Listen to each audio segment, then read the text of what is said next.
KNSS. In the Accident Recovery Team Traffic Center, I'm Jed Chambers. Weather. Scattered showers this morning will give way to mostly cloudy skies this afternoon. East winds go north 10 to 15 and a cooler day with a high of 74. Mostly cloudy this evening, then rain returns after midnight. Overnight low 63. Rain on Wednesday morning, then mostly cloudy, highs in the low 70s. Back over to sunshine on Thursday and a high of 77. That's your forecast from Storm Team 12. I'm meteorologist Jake Dunn. The most listened to sports radio in Wichita is 97.5 and 1240 KFH. Kansas fan headquarters, 97.5 and 1240 KFH Wichita, KNSS HD2 Clearwater, an Odyssey sports station. Hey Wichita, it's Jacob Albrock. Stay right there for the latest breaking in sports talk. It's Sports Daily coming up next exclusively on 97.5 and 1240 KFH. The Smack Off. October 31st. The official date of Smack Off 30. The countdown has already begun. You can call the Smack Off, or you can zoom into the Smack Off. It is up to you. Best submission wins, period. It is officially Smack Off season. The Jim Rome Show. The Smack Off. Jim Rome, afternoons at 2 on 97.5 and 1240 KFH, Wichita's most listened to sports radio. Hi, I'm Mike Ham with NFL Network Now on the Westwood One Radio Network. Week 3 of the NFL season came to a close in exciting fashion. The Lions beat the Ravens 38-30 on Monday Night Football. Lions quarterback Jared Goff, 20 for 28, 202 yards and a passing touchdown. But the running backs, David Montgomery, Jahmyr Gibbs, both rushed for 2 scores apiece. On the other side, Ravens quarterback Lamar Jackson threw 3 touchdowns, but he was sacked 7 times. Elsewhere, Cowboys star wide receiver CeeDee Lamb will be sidelined for at least the next 2 weeks with a high ankle sprain suffered in Sunday's loss to the Bears. Chargers running back Najee Harris, that 2025 season, it is over after suffering a torn Achilles against the Broncos. And Niners head coach Kyle Shanahan confirmed Monday that defensive end Nick Bosa suffered a torn ACL in San Francisco's win against the Cardinals on Sunday. Bosa expected to be out for the rest of the season. This has been NFL Network Now on the Westwood One Radio Network. Life insurance. Why are you putting it off? Can't afford it? Too much hassle? Think you don't need it? There's lots of excuses for putting off life insurance. But if you weren't there, who would pay the mortgage and other bills? With Ethos, you could be covered in 10 minutes and boom, family protected. Ethos, fast and easy online term life insurance. Up to $2 million in coverage with no medical exam. Some policies as low as $1 a day. Answer a few health questions and get your free quote at ethos.com/play. That's ethos.com/play. While retinitis pigmentosa takes Mark's vision, his family gives him hope, whether at the family business or at home with his wife and sons. He knows he's not fighting alone. For 50 years, the Foundation Fighting Blindness has funded research into treatments and cures for blinding retinal diseases, providing hope to people with vision loss. And for Mark, winning the fight means being there for his family. The Foundation Fighting Blindness. Together, we're winning. Help us end blinding diseases at fightingblindness.org.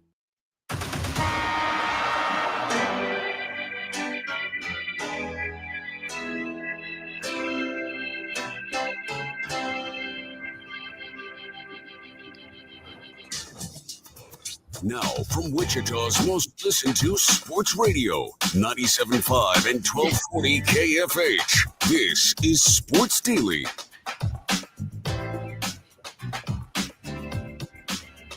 Well, hello there, everybody. Welcome in to a Tuesday edition of Sports Daily. Jacob Albrock, TJ Cleveland with you here, having some fun, getting you ready for another football week as we begin to turn the page and close the chapter on week 3 of the NFL season. And it lived up to the hype, 38-30. Lions take down the Ravens on the road. Oh, boy. We'll get into that and the implications there and what it means next week when the Ravens and Chiefs square off.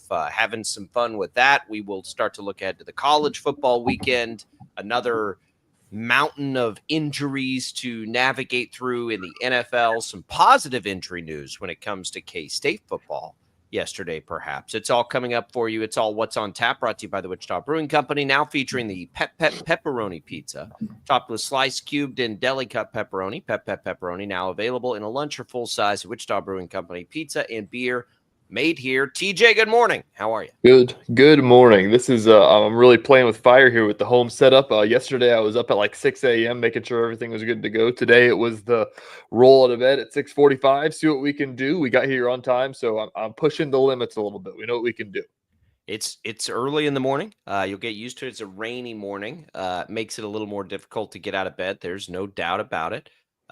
It just is the summer of rain. I guess it's the fall of rain now, as we switch to fall officially yesterday. But it's just not going to stop, and I'm beginning to be a little concerned about what that means for our winter. I'm going to be perfectly honest with you. If this continues and it turns into snow or whatever, it's going to be a long one. It's not, I'm not looking forward to that. But we'll enjoy the rain. Kind of hard to complain about rain as long as we're not being flooded. Let me tell you, yesterday I got my out here with me doing some homeowner chores that I've been telling you about at work. So we got some fertilizer out on the lawn, some spray on. Got watered in with the rain last night. Army worms killer. I'm learning a whole lot of random crap. So, but most importantly, down here in the basement where I got this set up, the 85-inch TV is on the wall. Good job. Good job. For those who don't know, TJ, young Mr. Cleveland, has just become a homeowner for the first time. So he is getting to experience a lot of these things like the rest of us, like what an army worm is. And that you're correct. Getting the fertilizer timed out right. That's a guy win. Like that's a win for all of us. That's a good yard win. That's good stuff. That's good. That's good lawn care there. You sit back and then you go just look at your yard. You just kind of walk outside and just kind of look at it for a few minutes. Just look around. No big deal. Walk back in. I never was gonna. What are you looking at? Nothing. Don't worry about it. You'll never. I was never going to be this. that guy. I made fun of all my friends for talking about their lawns in public and said, "You guys are such dads. You're weirdos." Now it's like, oh, well, I got some imperfections. We got to target. You put a little time into it, and your outlook changes. So we're making our way through it here. We'll get to Lions, Ravens. The Lions just did a bird's eye, make a huge statement in the NFL last night, 38-30. A potential Super Bowl preview. This was my Super Bowl prediction. These two teams. The weather was right, but boy, did the Lions. They set themselves up now after that Week 1 dud. To be able to go on the road and do that is pretty significant. The defense sacks Lamar Jackson, who has absolutely owned the NFC over his career. They sack him 7 times. They run the ball all over them. 34 carries from the running backs for more than 200 yards and 4 touchdowns on the ground. They did exactly what they wanted to do on the road last night, and Baltimore couldn't do anything about it. Yeah, it was a fun game to watch, definitely. That's one of the biggest things that I kept thinking about during this game, which I'm sure that we'll get into more when we have more time after this first segment, is, what does that mean about the Packers? What does that mean about that Week 1 game if the Lions are this good? Does this mean the Packers are that much better? Did that mean that that's how bad Jared Goff is playing? On the road outside, which he did last night. So I really don't know what to make of it all. All truth be told, except for the fact that, played really well last night, and that Lions team looked really, really good. You don't have to make anything of it. The Packers that beat them went and lost to the Browns. I still think the Ravens are one of the best teams in football. It's the NFL. It's weird. It's crazy. It's wacky. Strange things happen. And what we see in Week 3 is going to mean very little as far as, it'll mean something in maybe seeding and those kinds of things. But as far as like what you see from teams in Week 3, it doesn't really matter for what you're going to see later. It's the NFL. Look at the injuries across the league. I mean, you're feeling great. Everything's going smooth, and then boom. You're missing a star player and everything gets turned upside down. It's happening everywhere. When the Cowboys lose a starting lineman, they lose CeeDee Lamb. They got no shot. Not that they did before anyway. The 49ers lose another star player in Bosa yesterday for the season. We saw James Conner carted off over the weekend for Arizona. They feel like they've got a shot. That's one of their best players. We saw Najee Harris and another lineman go down for the Chargers, who are trying to make their case as one of the best. Like it is truly a week-to-week league. Can you stay healthy? Do you have a great quarterback? And talk to me at the end of the season. I don't want to downplay the fact that was an amazing game last night between two awesome teams who have been healthy thus far this year. But it's like when we're trying to take big takeaways from this stuff, it's like, what are you going to take away? Now we saw that game. If these two teams met in the Super Bowl again, you don't think the Ravens could beat the Lions? Of course they could. So what does it mean? I don't know what it means. It means we got to watch a great football game last night. Yeah. I mean, it literally turned into, the fact of the saying of whoever has the ball last might win this game. I mean, it kind of turned into that. It was a 14-point game that quickly turned into a one-possession game, and then an onside kick had 30 seconds to go do something else. Like, it literally was whoever had the ball last won the game, and it turned into that. So that's how high. That's how high octane the offenses are last night. And like you said, just a statement from the Lions. And obviously everybody knows that the Ravens are good. Well, we can take things from it, and there will be consequences potentially to the loss as far as standings. I don't know that there are consequences to how good these teams are, but Baltimore's 1-2. That's hard to ignore. So are the Chiefs. That means somebody next week, and that's where we'll go next, is going to be 1-3 to Rick's point, as he points out. Via YouTube. By the way, you can watch us on Facebook, YouTube, X, 12 News Connected, as well as listen to us here on KFH. We appreciate all of it, but that's where we'll go next. Words out of our mouths. Does it make the Ravens not a Super Bowl contender based on ability, what we saw yesterday? No. Does it create the possibility that they could start the season 1-3? You better believe it does. And it does for their opponent next week, the Kansas City Chiefs, too. Something's got to give there. And that, my friends, is wild stuff. All right. Thanks to Prairie Fire Coffee for keeping us fueled up this morning. We'll come back. That's where we head next. We begin to look at that Chiefs-Ravens game. Desperation time? Yeah, maybe. I don't think that's unfair. We'll talk about it next on Sports Daily.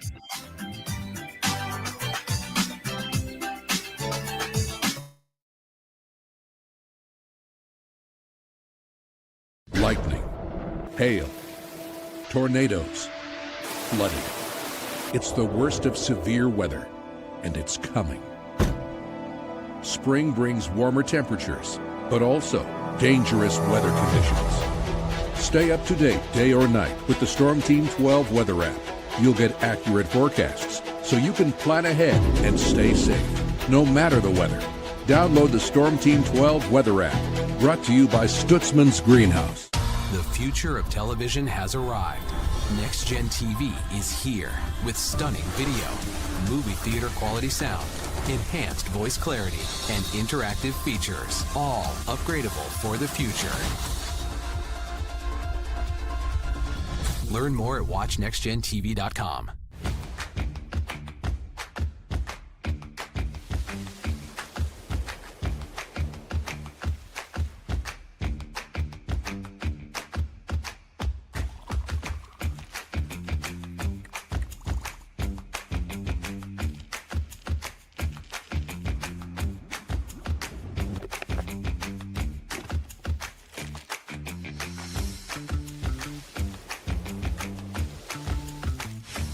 Canvas of our imagination. They tell a story. Clouds affect the events of your day. Sometimes they growl, sometimes they inspire, but they're always the messengers of nature's mood, written in the sky. Storm Team 12 understands the language of clouds. We're dedicated to decoding their message, so you know what to expect. Behind every cloud, there is a story waiting to be told. Trust Ross Jansen and Storm Team 12, alerting you first to the impact on your life. We are following a breaking update. Every day, all day, stream the stories that have you talking near and far. Whoever is behind the wheel of this bus is not stopping. From hundreds of local reporters and meteorologists spanning the country. Chaos here this morning at the UW campus. Search LNL for the all-new Local News Live streaming app. Odyssey is one of the most influential audio and entertainment brands in the nation. You already know Odyssey's iconic local radio brands in Wichita. But did you know Odyssey has the country's best collection of music, news, and sports brands? Odyssey is also a premium podcast creator, major event producer, and digital innovator. Odyssey brings people together across the country and right here in Wichita. Odyssey also delivers meaningful radio and digital audio results. Find out our story and impact at odysseyinc.com/Wichita. Make yourself known now. 831001 in traffic pursuit. Oh my God, here. Investigate TV Plus begins with real people.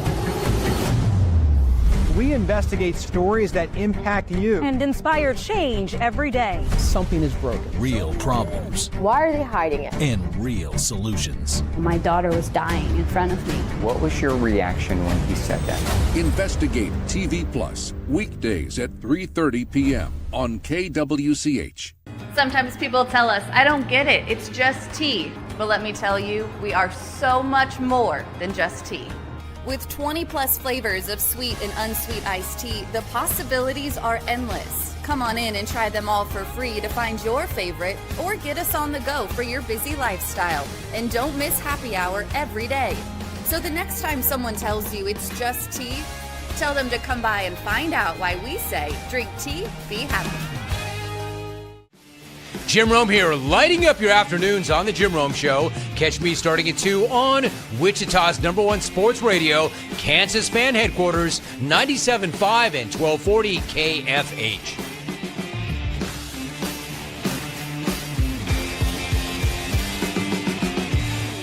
Mornings are busy. We're here to make your mornings better. We report the stories that affect you. 3 more hospital lies from contaminated apple juice just a day after the FDA issued a recall. We're here to make your mornings better. Closing east and westbound lanes of K96 for repairs. With 12 News, you're prepared for your whole day. Scattered thunderstorms across the state into the afternoon. Stay a step ahead with 12 News this morning on KWCH and KSCW.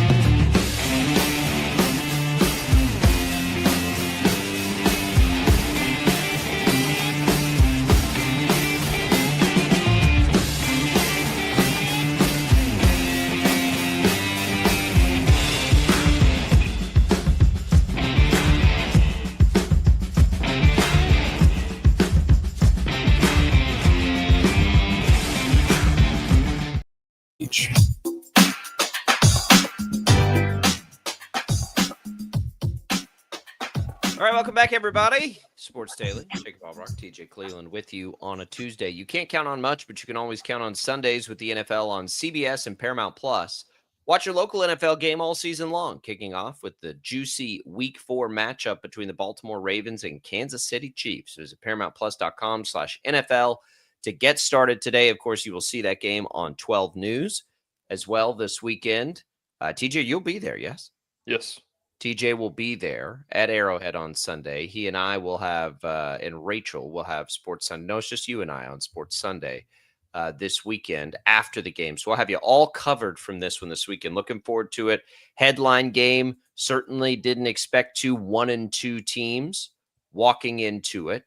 It'll take us probably the week to get fully wrapped around this game. There will be injury reports that we watch, but the thing that now jumps out and screams at us, TJ, as the Ravens lose 38-30 to the Lions last night, is that one of these teams is going to 1-3. Now, I will say, if we're being fair, a lot of people thought that the Chiefs might be going to 1-3 at this point of their season, right? The schedule and the way that it played out, the injuries, the suspensions, all of these things.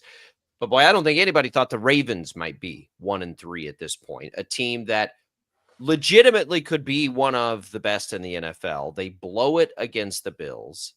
Then they blow it. Not so much blow it against the Lions. That's unfair. The Lions just flat beat them. But they were right there. And it's been some Derrick Henry fumbles that have really cost them, something he typically doesn't do, that's now a little bit contagious for him. That might be a good thing for Kansas City. Maybe he's a little more hesitant. Maybe they're a little more hesitant to give him the ball. And a team that we've seen give up some big-time points thus far, both to Buffalo and Detroit. Maybe that gives you some hope as you're a Chiefs fan, as Kansas City comes in as home underdogs, 2.5-point dogs. The second of 2 times they've played at Arrowhead Stadium this year that they have been home underdogs, which is also pretty remarkable. This is what we're looking at this year.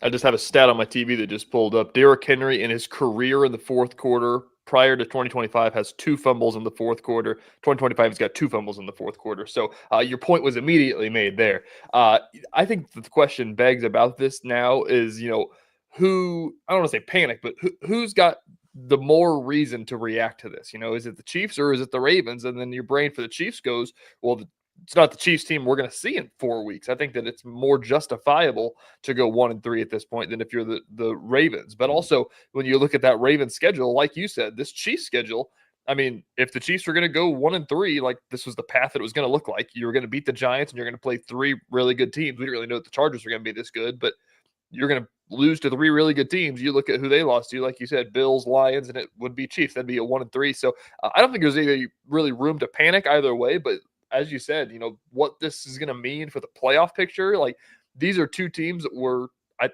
these are the only 2 teams that have gotten 1 seeds in the last 7 years. Is that right? I think so. The Titans had a year that they got it. And then after that, it was all Chiefs, all Ravens, I think. Look, I think the answer is the Chiefs just because the schedule is so difficult still. The Ravens will have this one. Then it's back-to-back home games. Texans don't look scary at all right now. The Rams are certainly very good, but at least you get it at home. Then they get a bye week. Then it's Chicago, Miami. We'll see if J.J. McCarthy is back by then for the Vikings. The Browns, they do go back-to-back road games, which almost never happens in the NFL. But they also have the Jets. They have the Bengals. They're, of course, in division without Joe Burrow. 2 against the Bengals. They get the Patriots, the Steelers. We'll see if they can get things going under Aaron Rodgers. Their schedule is significantly easier than the Chiefs. Yeah. And so their division is not nearly as good as the Chiefs. I think those are the things that would make me, if I'm a Ravens fan, not panic nearly as much as being a Chiefs fan, where just in the division, you've got to deal with the Chargers and the Broncos and maybe the Raiders. The fact that you have all of these difficult games you've got to play, across the division, across the aisle, basically, and you just had a tougher draw on the schedule. So I think as far as like what team will be able to recover from 1-3 more easily, I would say that would be the Ravens, just because of the schedule they play. I think both teams are good. I think the Ravens are a better team right now. I'm not. Look, I picked them to go to the Super Bowl, but they've got some things they've got to figure out too. I certainly baked in them playing better defense than they've played. There's no doubt about that. And if the Chiefs shred them up the way the Chiefs are playing on offense, they've got some real problems. You remember they did this last year. The Ravens did this same thing last year where they were just a nightmare defensively. It's why I couldn't get on board with them early in the season last year. Well, by the end of it, they figured it out and they became a good defense. I expected the good defense to sort of bleed through, but that is not what's happened. They have been really bad defensively, and that's been their problem. They were good enough offensively last night to win that game. There's no question about that. Yeah. I'll ask the question of, talking about this 1-3 start, a potential 1-3 start, if you are the Kansas City Chiefs and you find yourselves 1-3 after this game, we played this on the, overreaction Monday that they weren't 0-3. If they get to 1-3, what does that do for you as a Chiefs fan going forward the rest of the way? Does that dig you a deeper hole in the AFC that is going to, make you more worrisome as you go through the schedule? Does that raise the panic meter? Just kind of what would the thoughts be if you start the season 1-3? For the Chiefs? Yeah, Chiefs. I kind of expected them to go 1-3. I mean, or 2-2 at best. I mean, that's, it doesn't change much for me because I've had this baked in for them since we learned about the Rice suspension. They do get Jacksonville, who finds ways to win, but then it's Detroit. Those are your 6 games without Rice. We've talked about it. 2 and 4 is very real for them to start the year. The problem for the Chiefs is the games that they have scheduled outside the division include Washington, Philadelphia, and Dallas. Dallas we'll see about if they're healthy by then. Then they, of course, get the first place teams as a part of their schedule. Then they get Indianapolis, unluckily, who looks very good right now as a part of that AFC South. Houston and Tennessee may be okay to play. There just are not a lot of games where you can just call it a win now, basically. And they're going to have to overcome that this year. Despite everything else that's happening, they're going to have to beat this schedule. And until they get healthy, I think we're all just kind of hanging on and seeing what happens. But look, the good news is they played Philadelphia probably closer than some thought they would. We'll see what they do against Baltimore. This is a good prove-it game for Kansas City coming back home. Chiefs fans should hate the fact that the Ravens let that go last night because now they're desperate too, right? Now you have 2 desperate teams. I'd rather play the Ravens when they're kind of riding high and feeling good about themselves. They will have to continue to do a nice job against Derrick Henry, something they've been able to do in postseasons past. And, and just kind of hope, I guess. I'm sure that they'll get Worthy back this week, but I just don't know until later in the year how confident we can ever be in the Chiefs right now.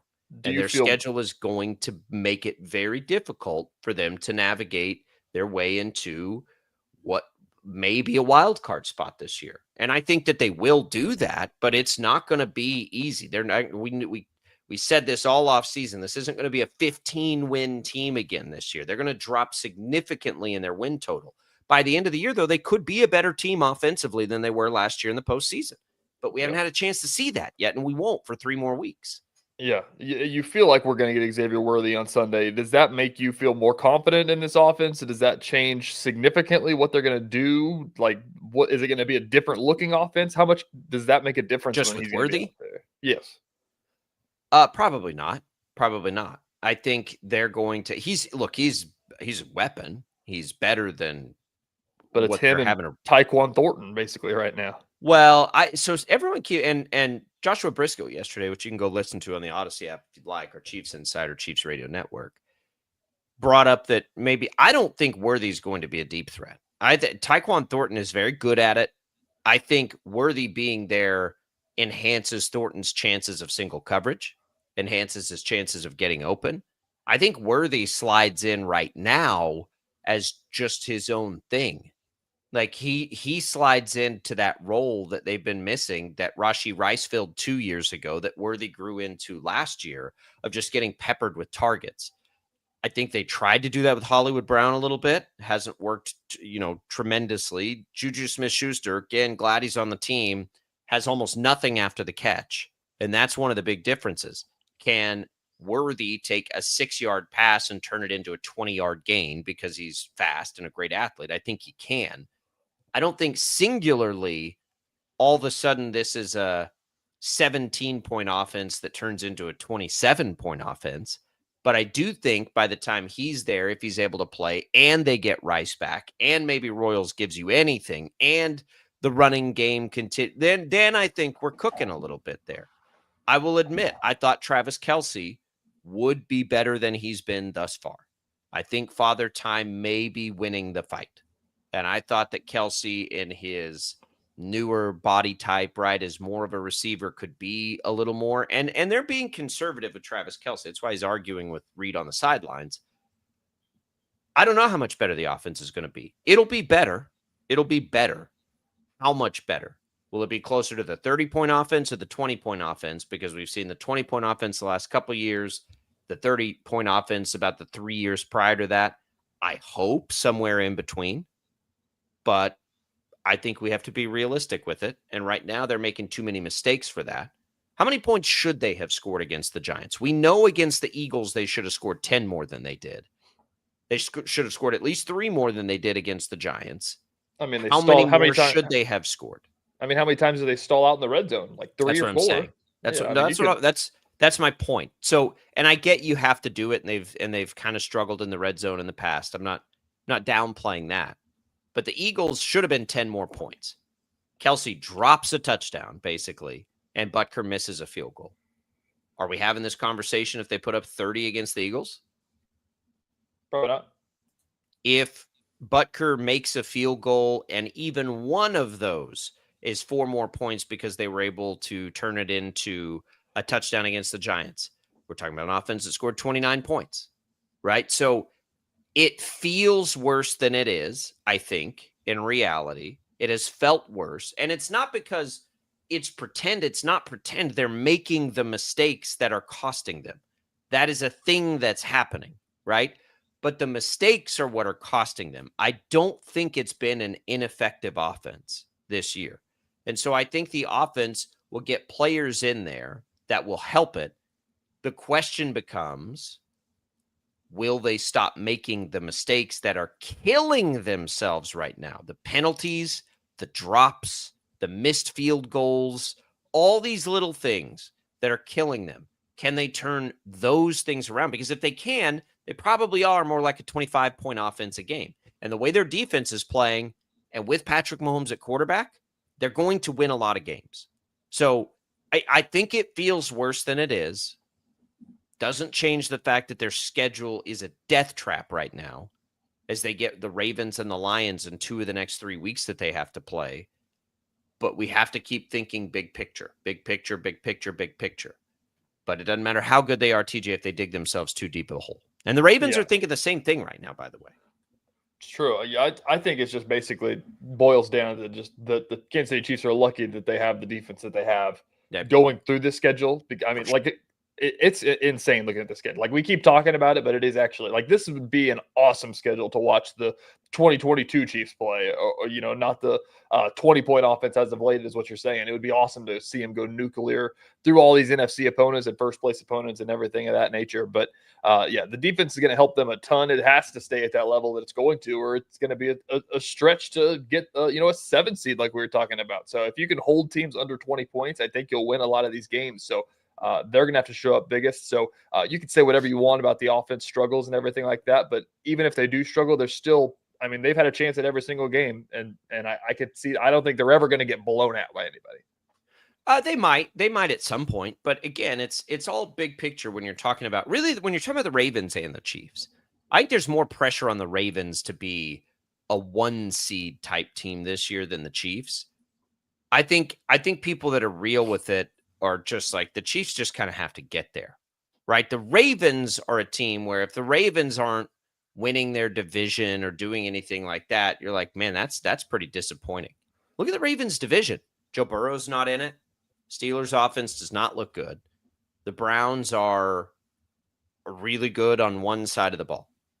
If the Ravens don't win that division this year without Joe Burrow in it, that is a massive disappointment.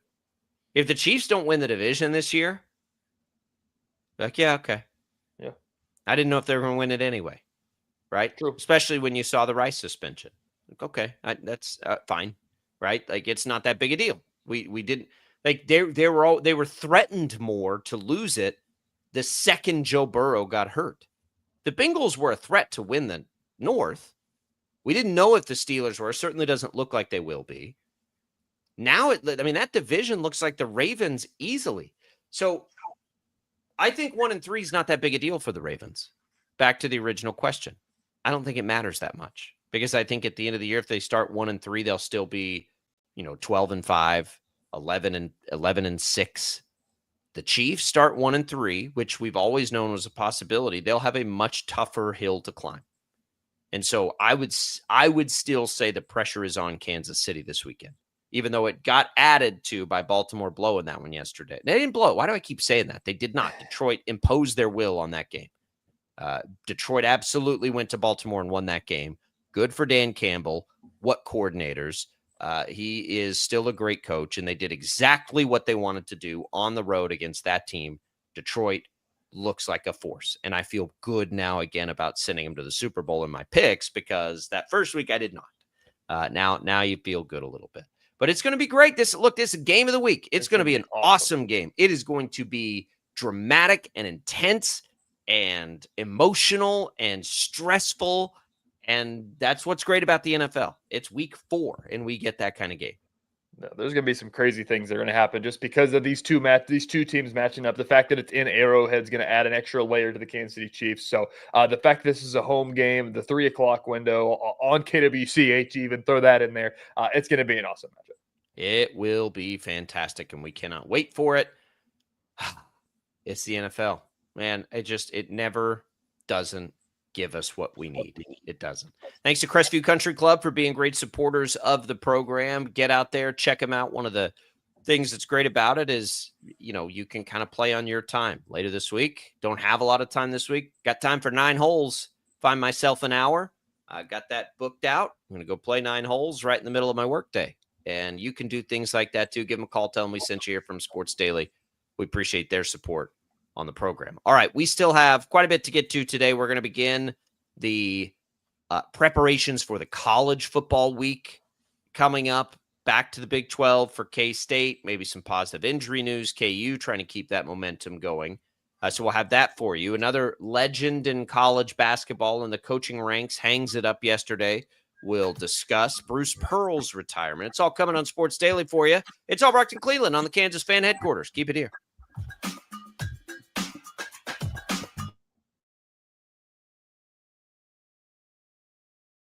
Lightning, hail, tornadoes, flooding.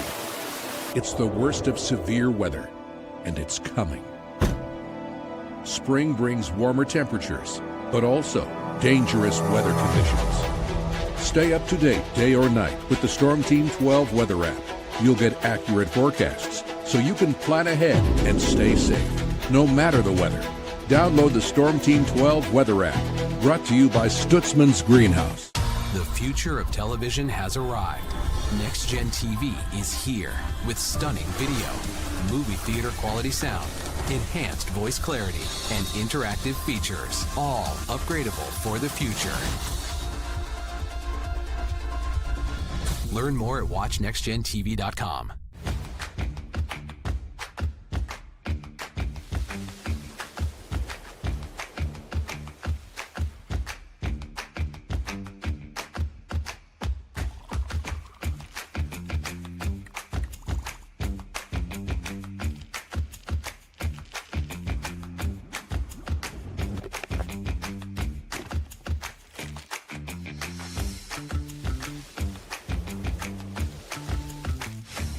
Canvas of our imagination. They tell a story. Clouds affect the events of your day. Sometimes they growl, sometimes they inspire, but they're always the messengers of nature's mood written in the sky. Storm Team 12 understands the language of clouds. We're dedicated to decoding their message so you know what to expect. Behind every cloud, there is a story waiting to be told. Trust Ross Jansen and Storm Team 12, alerting you first to the impact on your life. We are following a breaking update. Every day, all day, stream the stories that have you talking near and far. Whoever is behind the wheel of this bus is not stopping. From hundreds of local reporters and meteorologists spanning the country. Chaos here this morning at the UW campus. Search LNL for the all-new Local News Live streaming app. Odyssey is one of the most influential audio and entertainment brands in the nation. You already know Odyssey's iconic local radio brands in Wichita. But did you know Odyssey has the country's best collection of music, news, and sports brands? Odyssey is also a premium podcast creator, major event producer, and digital innovator. Odyssey brings people together across the country and right here in Wichita. Odyssey also delivers meaningful radio. Raj. Well, lightning, hail, tornadoes, flooding. It's the worst of severe weather, and it's coming. Spring brings warmer temperatures, but also dangerous weather conditions. Stay up to date day or night with the Storm Team 12 weather app. You'll get accurate forecasts, so you can plan ahead and stay safe, no matter the weather. Download the Storm Team 12 weather app, brought to you by Stutzman's Greenhouse. The future of television has arrived. Next Gen TV is here with stunning video, movie theater quality sound, enhanced voice clarity, and interactive features, all upgradable for the future. Learn more at watchnextgentv.com.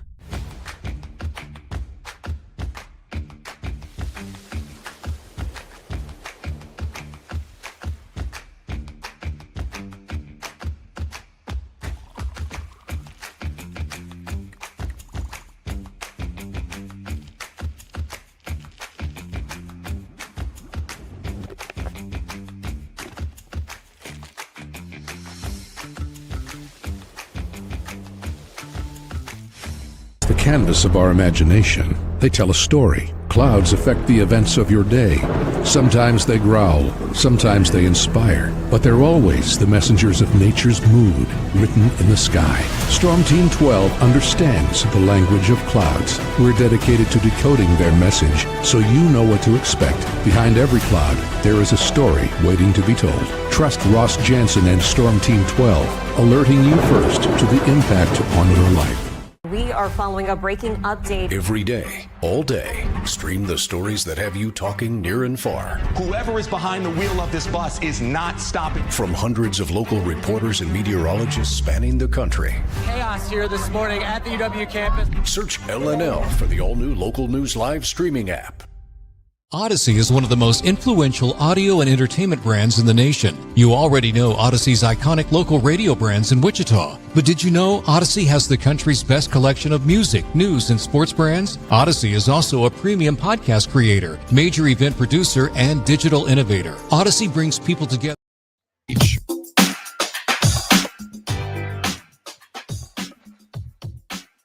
All right, welcome back, everybody. Glad to be here with you. You can tune in tonight for the Chiefs Kingdom show. We've been talking Chiefs. That starts at 6 o'clock. Then at 8:30, Royals baseball. They're out in L.A. to face the Angels. You can also listen online at kfhradio.com, download the free Odyssey app, and search for KFH. Welcome back in, everybody. Glad to be here with you on this Tuesday edition. It's Jacob Albrock, TJ Cleveland. We'll be previewing the college football week. We'll do that in the next hour. TJ, one of the other big headlines yesterday, I think it's happened kind of right after we went off the air. Bruce Pearl retires. Bruce Pearl has been moderately polarizing over the course of his career in college basketball. Certainly a character, but it's hard to argue with the success that he's had as a college basketball coach. He may be doing this. I've read a little bit for politics. Is he trying to go be a politician or something? But he's been at Auburn for. Say it again. He's been kind of like a political commentary guy for the last couple of years. Like, he'll do appearances on shows and everything. So it may be a little bit of that as well, of trying to get more into that world. Yeah, I don't pay a lot of attention to that, so I've missed it. It doesn't really matter. As a basketball coach, he's had his moments, and he's been good everywhere he's been. He's been investigated by the NCAA, as a lot of these guys have. Just you look at it, and it's been a mountain of success. He went to the NCAA tournament every year at Tennessee. He's been to a lot of Sweet 16s. He had a lot of success even before he really took over. And then at Auburn, he kind of comes back after a few years off. It takes a minute, and then they've just really gone and gone nuts. They've been to 2 Final Fours over that time. Where does he sit for you? I think he's been wildly successful. I see him put in the category of some of the other guys that have retired recently, and I don't think he's quite there, but he's certainly been very good. And now those 2 Final Four appearances have been the icing on his cake. But I mean, I'm not sure I'm putting him up in some of the pantheons of others that have retired. I think we maybe are overdoing that just a touch. Yeah, I'd say, he's in like the upper echelon of coaches in the 21st century, I think. Would you say that? He's no, because he's they not, all he's kind not of coached into the 21st century. That's true. He might be in the second echelon, I guess, or the bottom of the first one of the last decade, maybe. We can say that's probably fair. So, yeah. But anyway, it's a huge loss for Auburn to lose him. He's one of the best coaches in the game right now, just from what he's done the past couple of years of navigating the transfer portal and NIL. He's been really good at getting guys to his program. That team that went to the Final Four last year. I mean, that was nearly an all transfer team. So that shows you how well he is at getting, Janai Broom came from Morehead State and things of that nature. Chad Baker Mazzaro is a guy that's been bouncing around college basketball, how big of an impact he made at Auburn last year. So it's going to be a interesting transition for Auburn. His son's taken over, who's been the associate head coach for a couple of years, and basically just an immediate promotion, signed into a 5-year deal. I think that's kind of the part that interests me the most, is that it is a program like Auburn, having somebody in the waiting. Is that the right move to make, or is it something to where a national search could have been conducted and maybe found somebody that could make that jump up to the Power 5 level? I guess that's my question. Is it a good move to promote from within at Auburn? I don't know. I don't know anything about his son, to be perfectly honest and fair. Well, I mean, just promoting within, whether he's a son or not, just promoting within. Is that the right move to make right now? Is he the best for the job? That becomes the question for me. And I don't know the answer to that. If they think he's the best for the job, then sure it does. Nepotism, like maybe he was an assistant coach there. I think if Kelvin Sampson retired, his son would likely take over. Right. True. There have been people that thought that was the case for a long time. I think it happens. I'm just trying to kind of get a feel for what they're expected this year. And they're generally looked at in all the early top 25s as like a top 15 type team. But then lost a lot. Their projected starting lineup, has only Pettiford back. Everybody else in their projected starting lineup is a transfer in. So what does that mean? It means who the hell knows what they're going to be next year. Basically. Next year may be the end of the absolute chaos of the portal, but next year is still going to include it. So I would say without Bruce Pearl there, that is a big blow for Auburn. His son, great, but we just don't know, right? If Bruce Pearl's there, you're kind of like, okay, they'll be fine, right? Well, if I'm not misunderstanding, he's like immediately retired. He's not retiring after the season, I don't think. Yeah, he's out. But that's what I'm saying. Like, if he was the coach of a team with so many questions, you'd be like, yeah, okay, they'll probably be fine. Yeah. Now with a new coach, whether it's his son or anybody else, it's like, I don't know. Like, are they going to be any good? College basketball, look, it's never been harder to predict college sports, ever. And I think that will stop after this year. But we're still in it right now. Like, who knows what's going to happen with any of these teams? They all have so many new players. So a lot of the time, especially in college basketball, when you have that kind of turnover, you lean into the coaches at that point, right? You're like, yeah, but that guy's their coach. They'll be fine, right? We do that with Kansas. Kansas will be fine. Bill Self's their coach. And it's true. They will be fine because Bill Self's their coach. So now losing one of those coaches we generally feel that way about is going to be pretty interesting for the sport.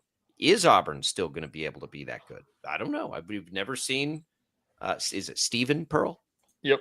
Taking over. We've never really seen him have a chance to do it. Maybe they'll be great. Maybe he's awesome. I don't know. I no think idea. No clue. The part that interests me the most about this, obviously, whenever coaches retire around here, obviously relates to Bill Self and whenever that's going to come, because it's going to come sooner rather than later, especially with everything that's been going on health-wise, everything like that. And, obviously Auburn and Kansas are completely different programs, but to see a team that was just in the Final Four promote within to an assistant coach, is that something that we could see KU doing? People talk about Jock Vaughn. That's the reason they brought him into the staff, so that can be him whenever Bill Self retires. But some people say that. I don't say that. If you're KU, you can get literally anybody that you want, basically, outside of like 10 guys. So it's like, I don't know if that's the right move for KU. I think that you look around and see who you can bring into this thing. And if the answer is nobody, then yeah, you get the guy that's coached in the NBA before. Hang on. First, I don't think Bill Self's retiring anytime soon. It's going to be relatively soon. He's younger than everybody thinks he is. How don't you look this up? How old do you think Bill Self is? 61. 62. He's not even retirement age yet. Like, Bill Self's going to coach as long as he wants to. Hey, and he's got his capers. He's done. He seems to call it whenever he wants. To love this gig. he's going to coach for as long as he wants to. So that's the first thing I'll say. I am so ready for Bill Self to be able to reset this roster. Can I tell you that? Like, of all the storylines we follow, when the calendar turns to like the start of football season, that's kind of the reset, right, of our sports calendar. And I can't tell you how excited I am for him to not have the same group of players that were not working that he's had for 3 years now. I know. Like, I cannot wait for a reset for him.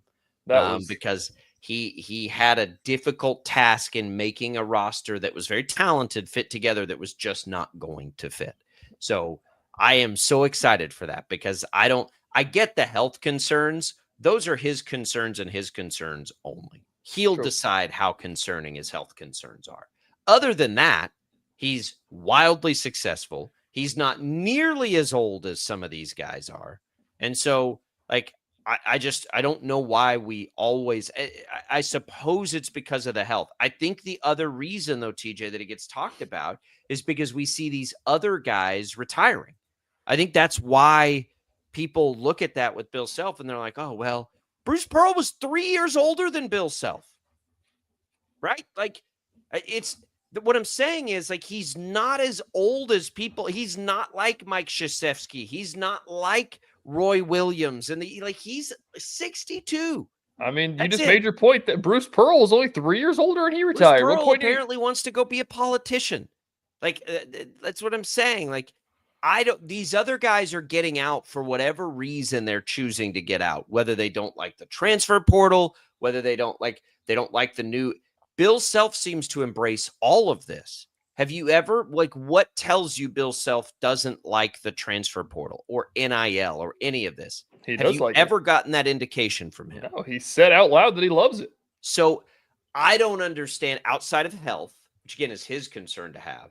I don't understand why everybody wants to paint that broad brush and put him in it. He's not that old. He's not even close to the oldest coach in the Big 12. I don't think. So, like, either way. Relatively, like, it's going to be within the decade. Like, he's not going to coach into his 70s. The next 10 years, yes. I think that's probably right. Yeah. Look, I cannot imagine a world where Bill Self is 70 and coaching in Allen Fieldhouse. Again, I don't know why everybody says that. And I know he's hinted that he doesn't want to do it for everybody. He loves it. He loves it. I mean, that's 8 years away. That's basically a decade. I know. That's a long time. That's not like it's impending. So Jacques Vaughn's not going to be an assistant coach for 8 more years is my point. All right, and they're going to go do a national search like they did with Bill Self. Back to Bruce Pearl. Auburn isn't much without him. He is by far, and until you go back to the 1940s, their biggest and most winning coach. If you're an Auburn fan today, I can't believe Bruce Pearl has been there for 10 years. If you're an Auburn fan, you're devastated by this because you've never really been good without Bruce Pearl.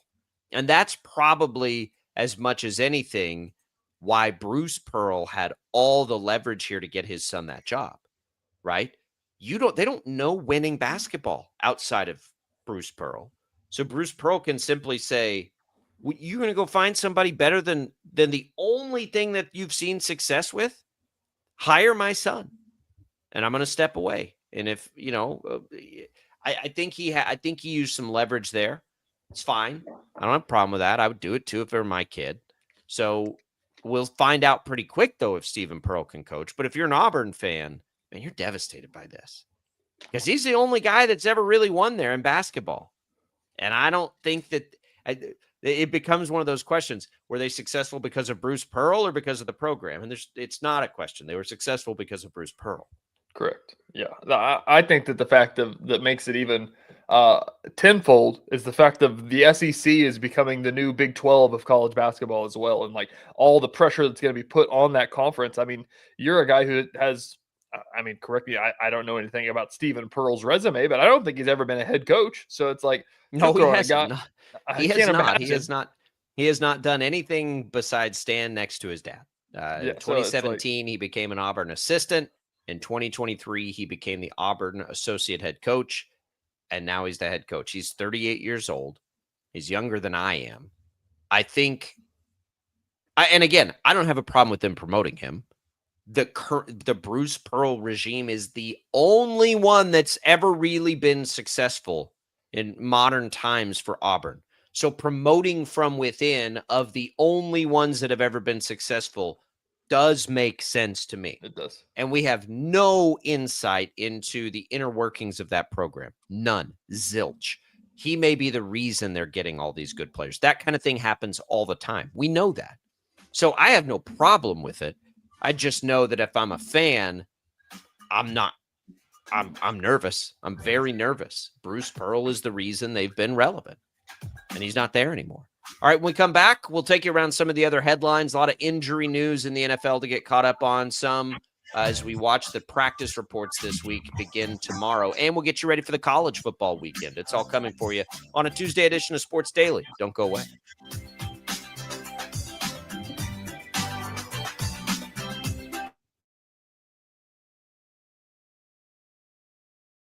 Lightning, hail, tornadoes, flooding. It's the worst of severe weather, and it's coming. Spring brings warmer temperatures, but also dangerous weather conditions. Stay up to date day or night with the Storm Team 12 weather app. You'll get accurate forecasts, so you can plan ahead and stay safe, no matter the weather. Download the Storm Team 12 weather app, brought to you by Stutzman's Greenhouse. The future of television has arrived. Next Gen TV is here with stunning video, movie theater quality sound, enhanced voice clarity, and interactive features, all upgradable for the future. Learn more at watchnextgentv.com.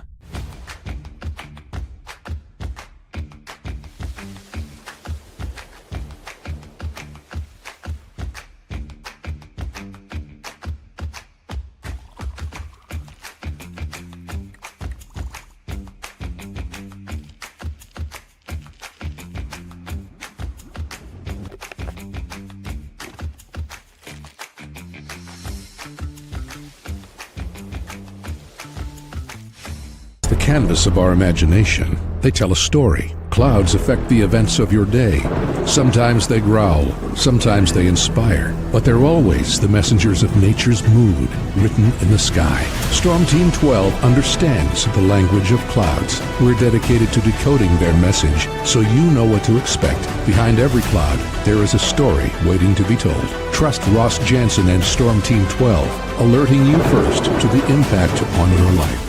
We are following a breaking update. Every day, all day, stream the stories that have you talking near and far. Whoever is behind the wheel of this bus is not stopping. From hundreds of local reporters and meteorologists spanning the country. Chaos here this morning at the UW campus. Search LNL for the all-new Local News Live streaming app.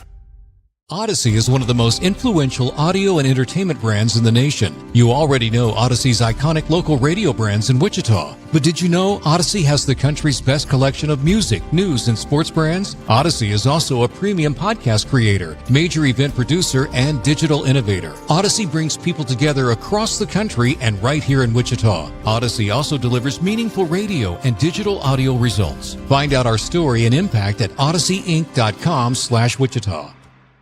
Make yourself known now. 831001 in traffic pursuit. Oh my God, here. Investigate TV Plus begins with real people. We investigate stories that impact you. And inspire change every day. Something is broken. Real problems. Why are they hiding it? And real solutions. My daughter was dying in front of me. What was your reaction when he said that? Investigate TV Plus, weekdays at 3:30 p.m. on KWCH. Sometimes people tell us, I don't get it, it's just tea. But let me tell you, we are so much more than just tea. With 20 plus flavors of sweet and unsweet iced tea, the possibilities are endless. Come on in and try them all for free to find your favorite or get us on the go for your busy lifestyle. And don't miss happy hour every day. So the next time someone tells you it's just tea, tell them to come by and find out why we say, drink tea, be happy. Jim Rome here, lighting up your afternoons on The Jim Rome Show. Catch me starting at 2 on Wichita's #1 sports radio, Kansas Fan Headquarters, 97.5 and 1240 KFH.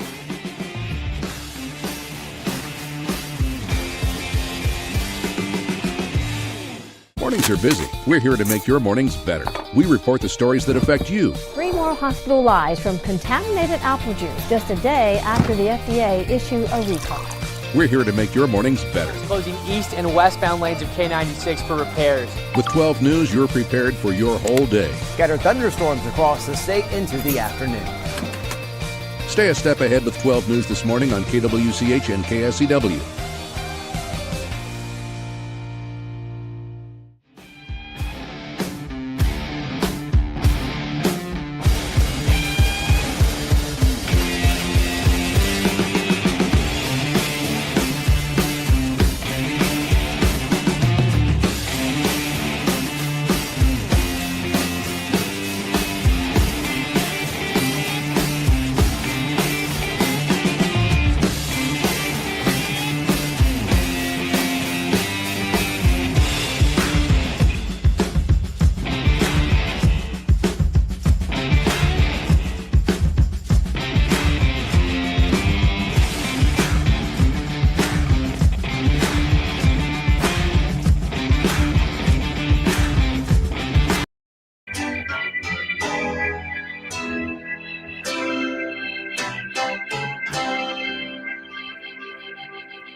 Now, from Wichita's most listened to sports radio, 97.5 and 1240 KFH. This is Sports Daily.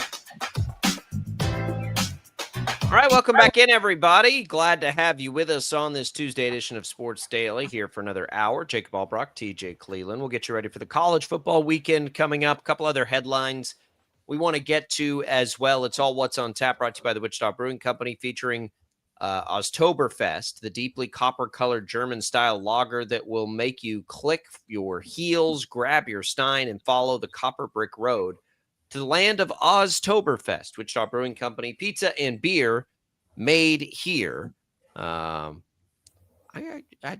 could go for an Oztoberfest right now, kind of a fall feel as we kick the fall off with a bunch of rain here today. Thanks for watching us, by the way, on 12 News Connected. Thanks for watching us on Facebook, YouTube, X. You can leave all your comments there.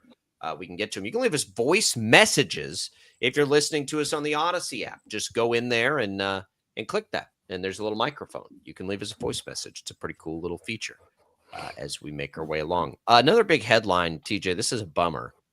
Fred VanVleet could miss this entire season for the Houston Rockets. No idea what happened.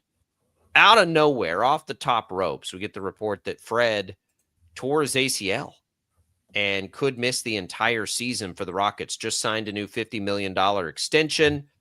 He has averaged last year 15 points, about 6 assists a game for Houston. And it's just a huge, huge bummer. He just stepped into a role for the Players Association, like all these things, and then just out of nowhere, Fred might miss the year. Houston's got NBA title aspirations. He was going to be a huge part of what Houston did. They just got Kevin Durant as well. I mean, that was a team that's going to compete for an NBA title, and it sucks as a Rockets. If you're a Rockets fan, that's going to suck to lose Fred VanVleet, and it sucks for us because Fred VanVleet was going to be a major part of that. Have a ton of games on national television, really showcase what he's done throughout his career. So yeah, that sucks. Now it's been, potentially misses, could miss.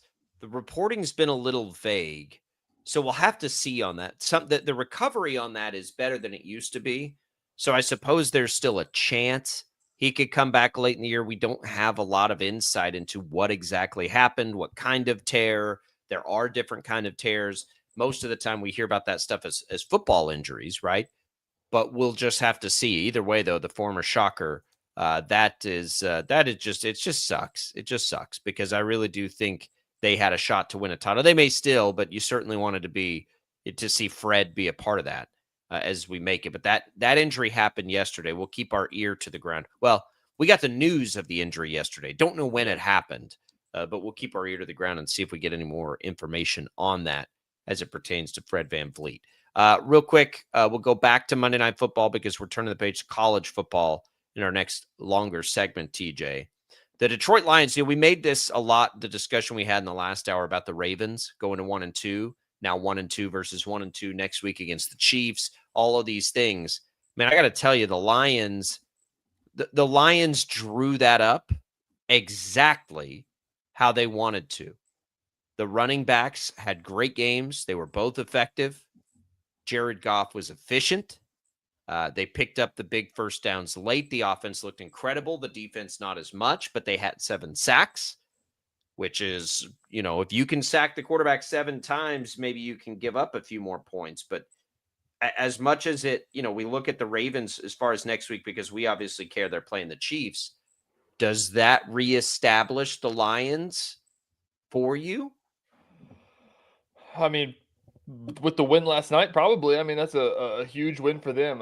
It's crazy. You brought up the running back play. It's so wild what they're able to do with the 2 running back system. And really nobody else can find that level of success that the Detroit Lions have. I can't think of anybody off the top of my head that is as solid as a 1-2 punch as David Montgomery and Jahmyr Gibbs. I mean, speaking of fantasy football purposes, if you even have, David Montgomery can be a running back 1, which is unreal to share a backfield and be able to have that kind of production. And he was the leading rusher last night thanks to a 72-yard run. So, it's huge for the Lions. I'm not even sure what their schedule looks like. I'd have to look at that. But it's huge down the stretch of what that NFC is going to look like. I don't really know who the real contenders in that are yet. Obviously, the Packers are a name that keeps getting thrown around.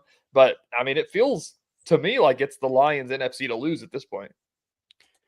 Well, they lost to the Packers. Packers would have something to say about that. If you were to pick somebody to go to the Super Bowl, you picked the Lions. Do you still feel good about that? I imagine you picking them over I picked them. What about the Eagles? Right, the Eagles have something to say about that. It's true. What about the Rams? Rams probably have something to say about that right now. Who should have beaten the Eagles? Blocked field goal week 2 of the NFL, by the way, which we haven't even talked about the last 2 days. How wacky it was. Worst beat, one of the all-time bad beats, the Eagles over the Rams.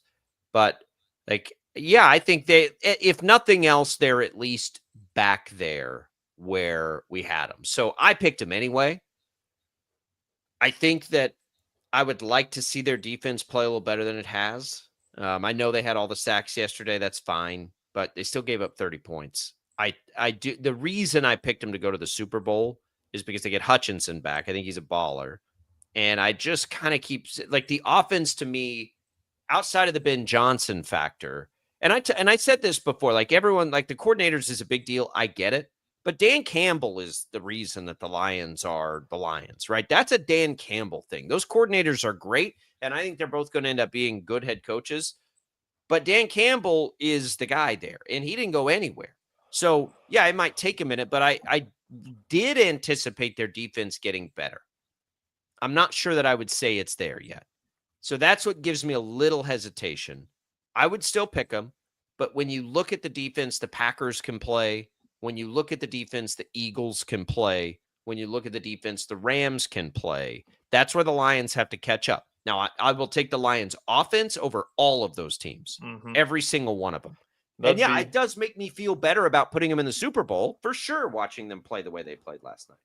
Yeah, I'd say that the Eagles' defense is just the biggest hesitation, I would say, thus far. The Eagles' offense can be really explosive. So far this year, we really haven't seen it to that level, but that's by scheme. It's not by, anything else. So those are the two, I'd say. Obviously, that matchup, whenever that game happens, is going to be massive. I imagine that's probably, that could be an NFC Championship game preview whenever it gets to that point as well. We talked about a potential Super Bowl preview with the one that we just saw last night. So it's going to be awesome. This feels like it's weird.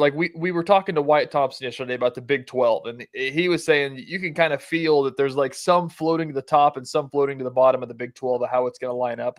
Across the NFL right now, there feels like there's 12 really, really good teams. It feels like it's a pretty deep, it's nobody's running away with this. Do you agree with that? Well, no, nobody's going to run away with it. Nobody's going to run away with it in either league. There's not going to be. Heading into years past, not last year, but 2 years before, it's Chiefs are the team in the AFC. They're the ones that are going to go do this. Or it's the Eagles are the team in the NFC last year or 2 years ago. Or 57, whatever Super Bowl that was.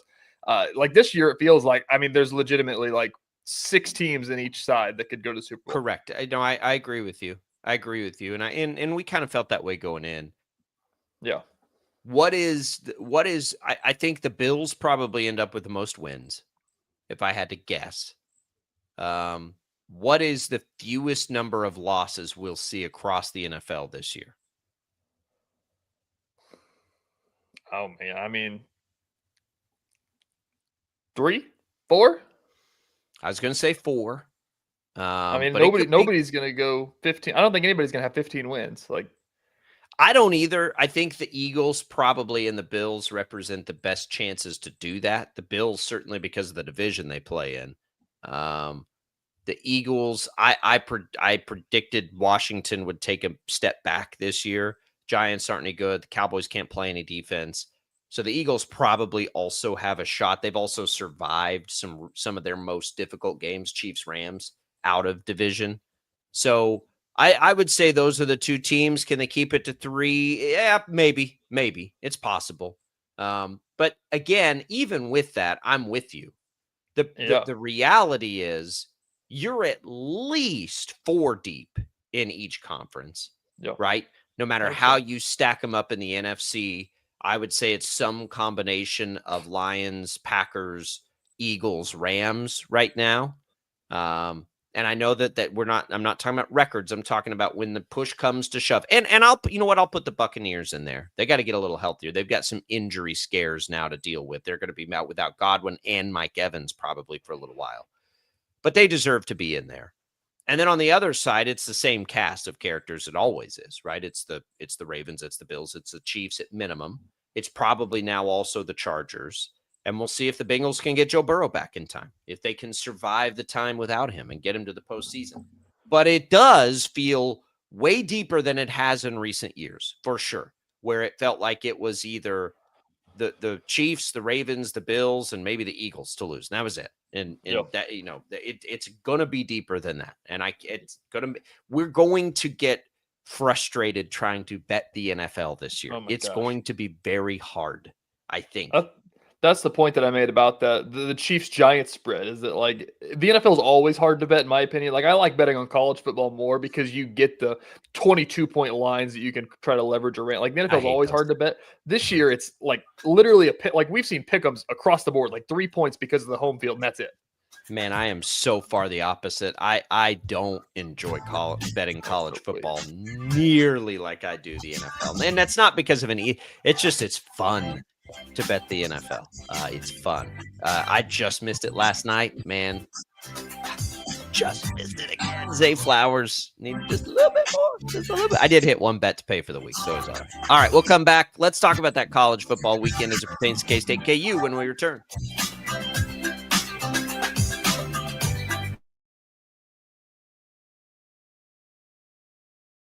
Lightning, hail, tornadoes, flooding. It's the worst of severe weather, and it's coming. Spring brings warmer temperatures, but also dangerous weather conditions. Stay up to date day or night with the Storm Team 12 weather app. You'll get accurate forecasts, so you can plan ahead and stay safe, no matter the weather. Download the Storm Team 12 weather app, brought to you by Stutzman's Greenhouse. The future of television has arrived. Next Gen TV is here with stunning video, movie theater quality sound, enhanced voice clarity, and interactive features, all upgradable for the future. Learn more at watchnextgentv.com.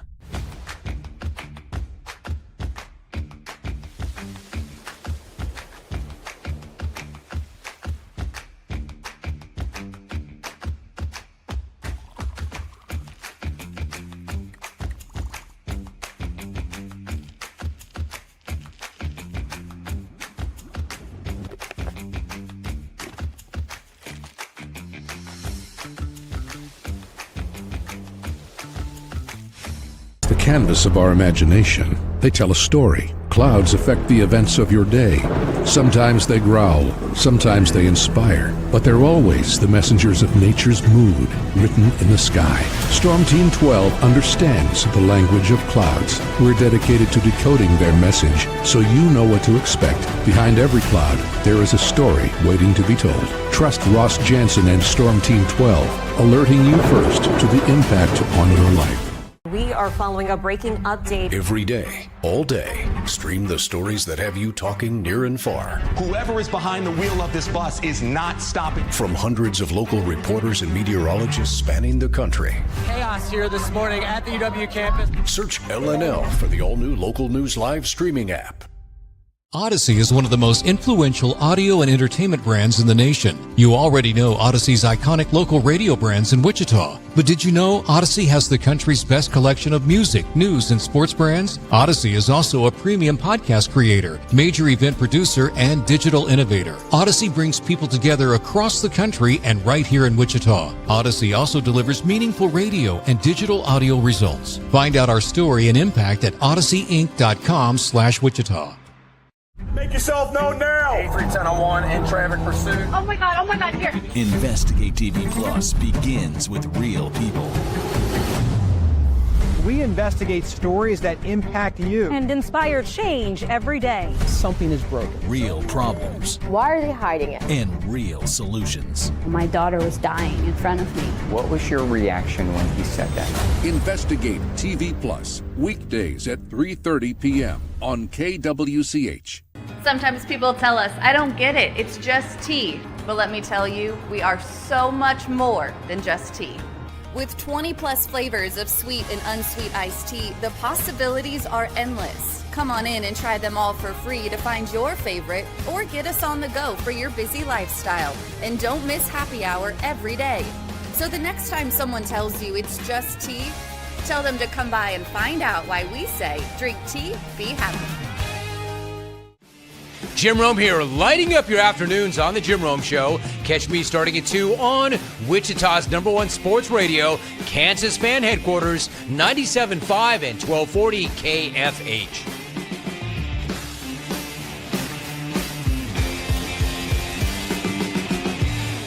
Mornings are busy. We're here to make your mornings better. We report the stories that affect you. 3 more hospital lies from contaminated apple juice just a day after the FDA issue a recall. We're here to make your mornings better. Closing east and westbound lanes of K96 for repairs. With 12 News, you're prepared for your whole day. Scattered thunderstorms across the state into the afternoon. Stay a step ahead with 12 News this morning on KWCH and KSCW.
Sports Daily is on KFH.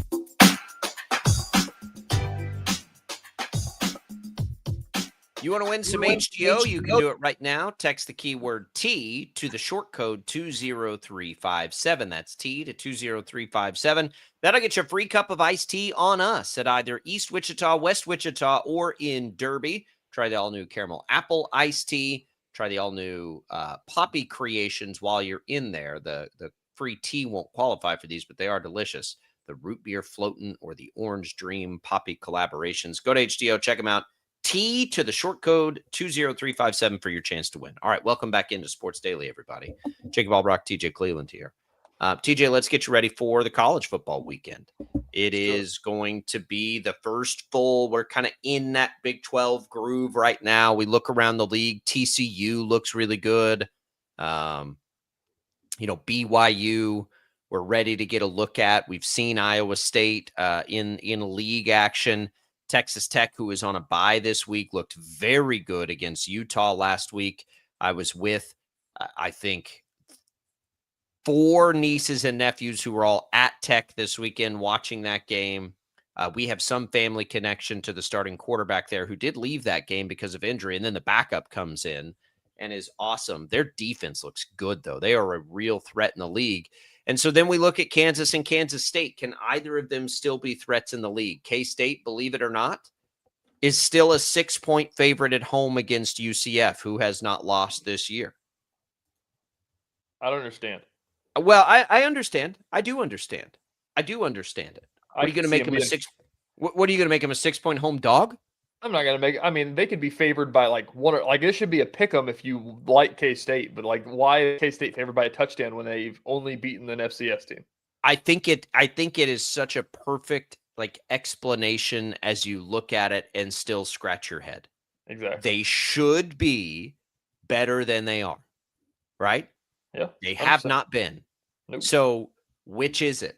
And I think the line still indicates to us that coming off of a bye at home, Vegas is confident in the talent on this team.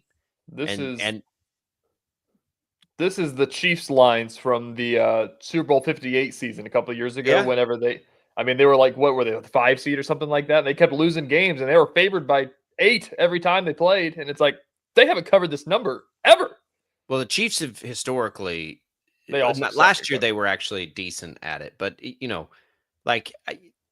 there is a perception factor there for sure. So it is like, well, which is it? Is it that they're just playing poorly, or are they not very good? I still think they're just playing poorly. The good news is yesterday, Chris Kleiman said he was hopeful, I believe was the word he used, that Dylan Edwards would be back to full speed this weekend. They clearly need him in that offense. Badly. I don't know if that helps Avery Johnson. It'll help the play callers, I hope. I hope they design in a boatload of read options because I don't know how else to get Avery going other than to design the plays for him to get going. He has shown us now that just in scrambling, like he's not taking off. Okay. Don't know why that's happening. But let's see if you're the coaches, let's see if we can make it easier. Let's just run some read options with Dylan Edwards. You make the call, split second, don't overthink it. If it's there, take it. If not, go run. Like that's what I would like to see the offense do some of this week, just to try to get him in that, break whatever block is there from him taking off with the football and using those, deer skills that he has to make this a more dynamic offense. I agree. They have the talent to where, like I always bring up, like except maybe not on the offensive line. Yeah. The argument that we always talk about offensive coordinators, a lot of people have been talking about Colin Klein at A&M and everything like that. But like my mind always goes to like what we saw at KU when Andy Kotelnicki was there. Like obviously that was an extreme. They did a lot of weird stuff. But K-State has like your fastest player on your team is your quarterback, and your second fastest player on your team is your running back. Like they need to be doing the weirdest stuff, like direct snaps, read options, fully flicker, literally anything you can do just to showcase those two and just make the defense confused. K-State, as it sits, doesn't have anything that can do that, and that's part of their problem too. And I think that's part of the problem of why we don't see Avery run more is because they know that like I'd say there's a lot of scheming that goes into playing against K-State of saying like we're going to make him beat us with his arm, and that goes into it. And then I think that Avery probably questions that a little bit, and then there's just a lot of mental parts of it going in between the coaching staff and Avery as well. So I think that getting Dylan back is going to help at least add another facet to, like you said, a read option. If you're a linebacker, which of the fast guys is going to have the football? at least adds that element into it and will open something up. And if they run the ball 40 times and that's what they need to do, then find something that works. Look, find something that works is. I do think there are coaching challenges because they're not finding something that works, right? I think. I mean, I don't know how else are you going to look at that? They have to do something else. You got to do something because it's not working. And unless you're ready to like move away from Avery Johnson, which of course nobody is, you better figure out how to best utilize Avery Johnson. That's the part about my argument there is that like typically teams try to simplify whenever they're having struggles. K-State has been as simple as it comes. Like they can't simplify anymore with their offense. It looks like they haven't ran the RPO, and I think that's in part of Dylan not being out there. Last year they were such an RPO heavy team, and this year it literally. I mean, Avery's been a pocket passer. Like it's been a simplified offense, and so it's like you think they need to complicate their offense. Yeah, yes, which is insane to say, but they do. Like there's no moxie about the offense at all right now. Yeah, no, I don't. I think it's fair. I think it's the fair. hard part. The hard part is when you have an offensive line that can't stabilize a complicated offense like that. That has been the biggest challenge. It's what Wyatt Thompson's been pointing to us for a long time. Is that the offensive line is where he is kind of putting this attention, and that will be the challenge. That's why when you look at a line like that, you're like, ugh. I'll even throw this in there. The argument about Dylan coming back. I think that a more influential injury situation is George Fitzpatrick, the offensive lineman from Ohio State that had the medical episode in the preseason, who hasn't been able to play. He's trending upward. We'll see him at some point this season, it sounds like. But, I mean, he was going to be a starter as soon as he walked in the building. And Climate, Big 12 Media Days, was telling us about how awesome he's been at helping anchor down the offensive line. So that's something that isn't getting a lot of talk about because he hasn't put shoulder pads on because of everything that's been going on. So if they can, get him back eventually, maybe that's something else that they need as well. Meanwhile, UCF has beaten the brakes off of their last two opponents, NCAT and North Carolina. They also beat Jacksonville State. So they haven't played anybody really, but they've looked impressive in every way that they can, essentially. So that line's all over the place. I've seen it as low as 5. I've seen it as high as 6. It's kind of bouncing around everywhere. If you're going to take the Cats, obviously go try to find the best line. But I've got zero expectations at this point. Just go play better. But we'll make our picks Friday. That's going to be a hard one. We talk about the hypotheticals of wins or losses for the Chiefs that we've done the past 2 days. How much better would it feel to have a K-State win this week? Like how much does that settle your stomach a little bit if you can beat UCF? But if they play well in a win, and if they cover the number, if they win by 10 points over UCF, I don't think I can answer that question quite that simply because I'm going to need to see their offense play well. If they came out and had like a defensive, if they just looked so great on defense and the win defense hasn't looked well either. I mean, and wins the game 17-10, that's not going to ease my stomach. I need to see that offense play well. If K-State has any chance to get back to where we thought they would be, it's going to be because their offense is significantly better than it's been so far. So not only would I need to see them win, that would help, but I need to see their offense look good if it's going to make me more comfortable with what K-State is doing.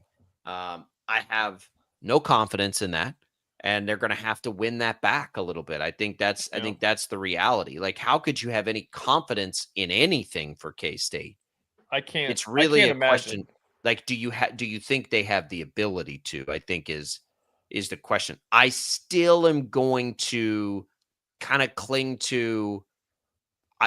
I don't even want to say I think they have the ability to. I hope they have the ability to. This is the definition of like a K-State basketball situation that we've seen for decades, where it's like, man, this K-State team really stinks on the court. And then they play number 2 Kansas and they play like world beater. Like that's going to happen this year against somebody. Like they might be 2-7 and then beat the brakes off somebody, like, because they just have that much talent. Or they figure it out. I'm not quite ready to close the book on that, but it's about as close as it can be. I mean, we're only what are we, 4 games in? Yep. We're only 4 games in, and it could not look worse. They should be 0-4 with losses to Army and to North Dakota.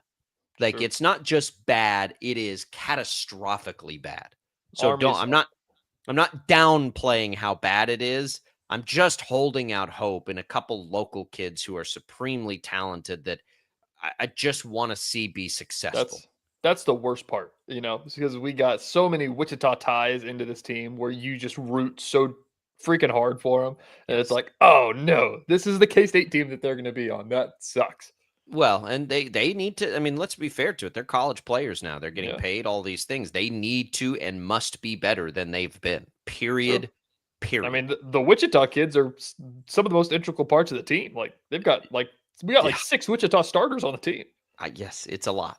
Cincinnati is playing Kansas. So the total opposite of K-State for KU. I don't think there's anybody in the world that's not happy or pleased with the way that Kansas has looked so far. How could you not be?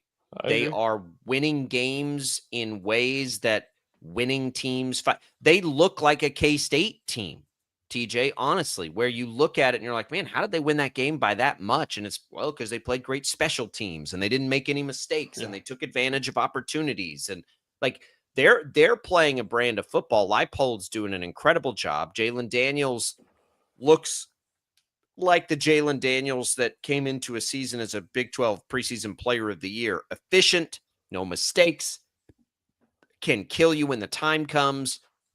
As far as this game against Cincinnati, KU is at home. They're favored by 5.5. Cincinnati is probably fine. We talked about this a little bit yesterday. They had the close game against Nebraska. I think Nebraska on a neutral field, I'm fine with that performance. And then they followed it up with big wins in the last 2 weeks at home.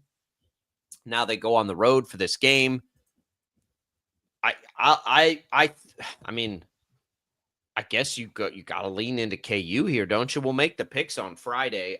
KU's tricky to figure in a good way, right? KU's good. They're a little more difficult to figure out because they have won these games by often big margins. But even if you go back to the West Virginia game and you're just looking at it, you're like, oh man, on paper, like they 388 yards of offense. How'd they get to 41 points? Like all of these things that are fun to see, but it's because you have a kick return touchdown, and it's because your defense played out of this world and did all of these things. That's how you do that.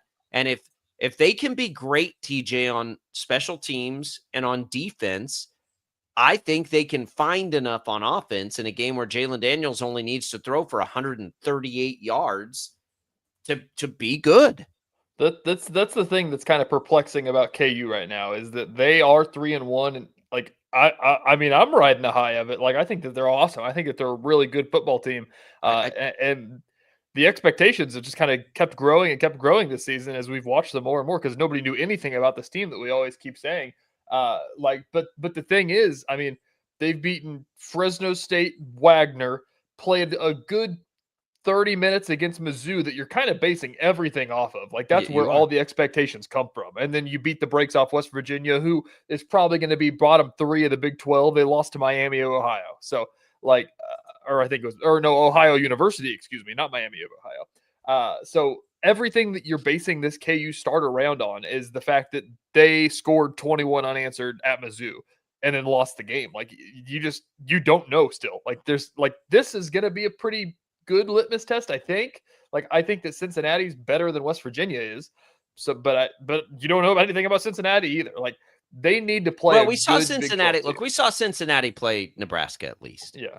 Like, we do know a little something about Cincinnati, and that they're not a pushover. Like, Cincinnati looks like they'll be okay. At least we got to see them.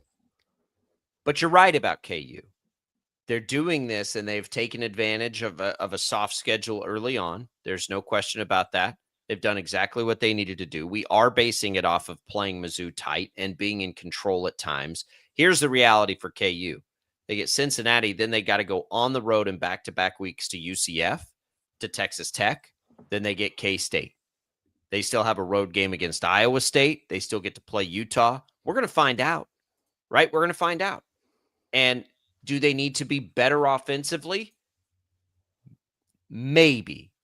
But if they can be in all three phases team, like if they can be that old school K-State team where they're always going to beat you in special teams, they're going to be efficient, they're not going to make mistakes, they're not going to turn the ball over, they're not going to have a ton of penalties.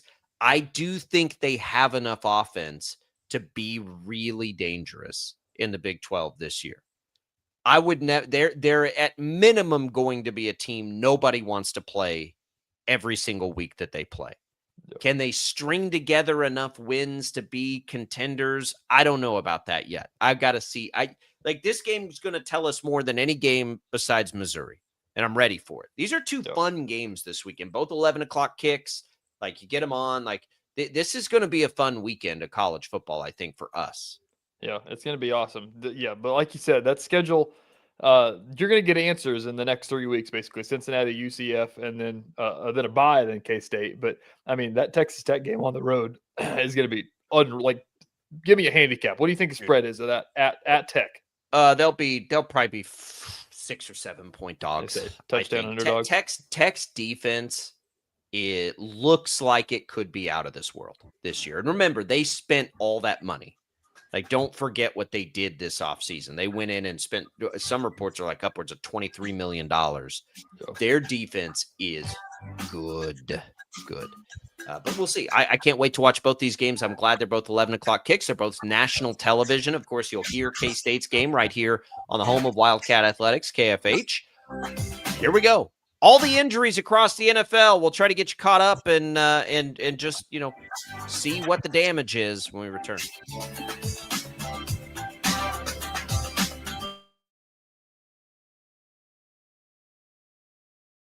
Lightning, hail, tornadoes, flooding. It's the worst of severe weather, and it's coming.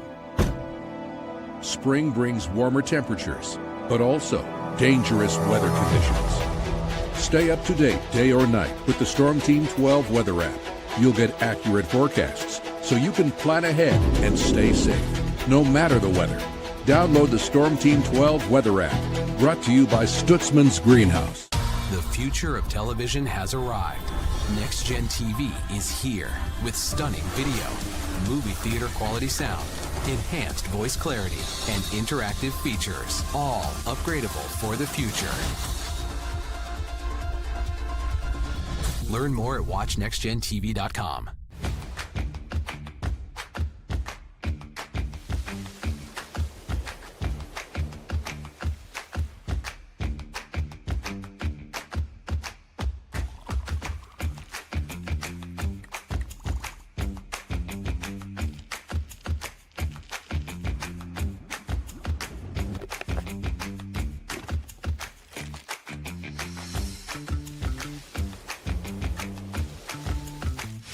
The canvas of our imagination. They tell a story. Clouds affect the events of your day.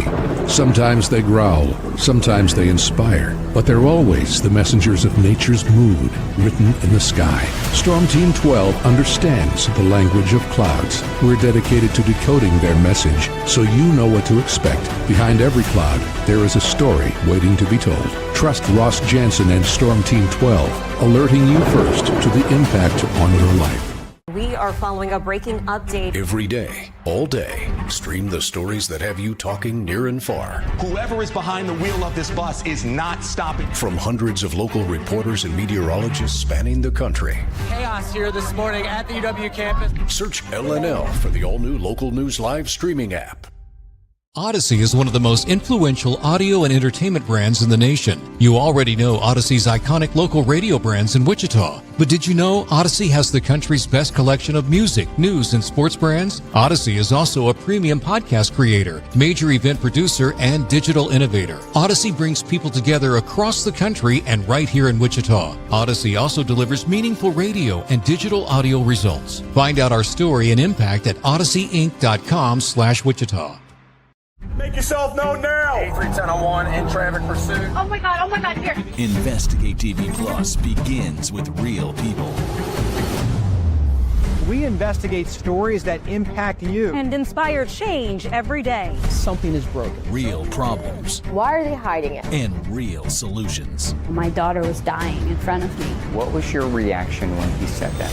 Investigate TV Plus, weekdays at 3:30 p.m. on KWCH.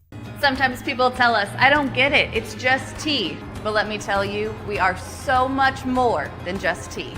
With 20 plus flavors of sweet and unsweet iced tea, the possibilities are endless. Come on in and try them all for free to find your favorite or get us on the go for your busy lifestyle. And don't miss happy hour every day.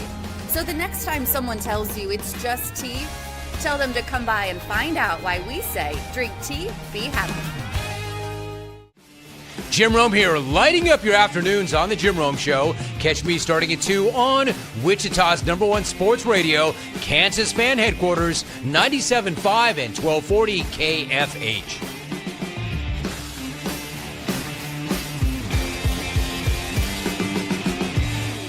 Mornings are busy. We're here to make your mornings better.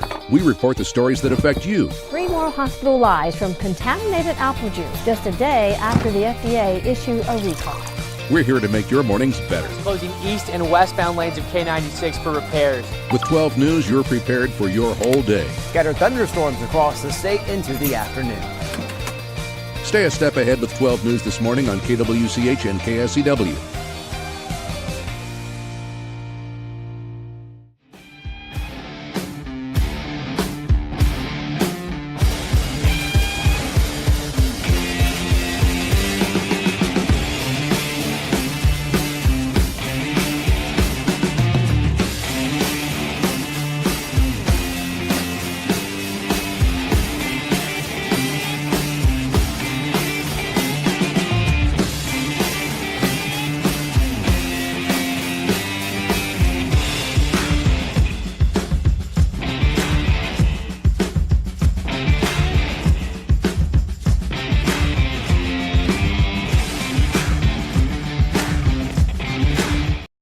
KFH.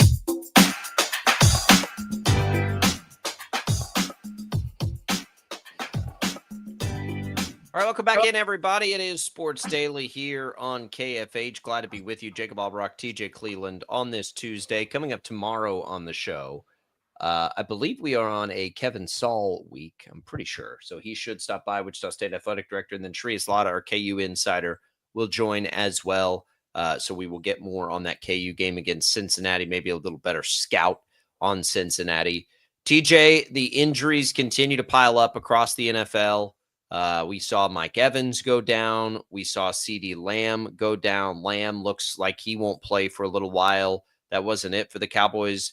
Tyler Booker, one of their starting offensive linemen, is out 6 weeks. We saw Nick Bosa tear his ACL. He is now out for the season in that one.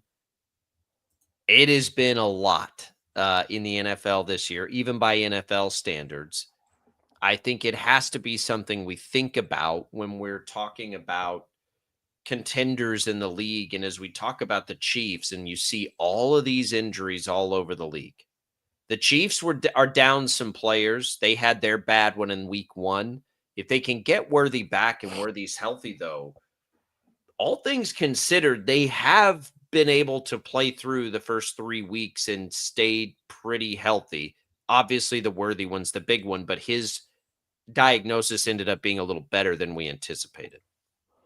Yeah, I think that Chiefs fans are knocking on wood after you said that, but I agree. You know, Sure. they outside of the Worthy injury, I think that they have been pretty healthy, haven't lost anything massive, which is basically the biggest optimism thing that we keep saying as well, is that week 6 or week 7, like barring anything happening, like that should be what the team that you're going to see. Like you're not waiting on anything else. Like that's the team that you're going to see. And it won't. So, They'll have injuries between now and week 7. yeah. But that's the team that you want to see on the field, ideally. So, but yeah, it was a big week for injuries. That 49ers one, the Nick Bosa one, just perplexes me even more of what they've got going on over there, because they've got Mac Jones as their quarterback right now. They don't have Brandon Ayuk on the field either. That is going to miss time from an injury from last year, and now they don't have Nick Bosa all year. So, 49ers, I mean, Juwan Jennings has been out. They're walking wounded right now. Yeah. Which is what happened to them last year. It's not going to happen for them this year. I mean, it's just not. There too many injuries for them to overcome at this point. But they'll still be good. And McCaffrey's still a great player. I mean, what is the most influential injury do you think that we've seen thus far this year? I think the Cowboys not having those two players is going to turn them into a totally different team. It's true, so but they're just not that. They're not some contender or anything, No. I don't think. But as far as them being a good team to them not being a good team, of the new ones we've seen, I think that could be as impactful for the next few weeks. The most significant injury of the season is unquestionably Joe Burrow. Yeah, absolutely. I would say Cowboys already had their problems anyways, but it definitely doesn't help the fact that you're not going to have CeeDee Lamb for at least a couple of weeks. He's everything for their offense. I'm a CeeDee Lamb fantasy owner, just invested a lot in that trade. That kind of punches you in the gut a little bit.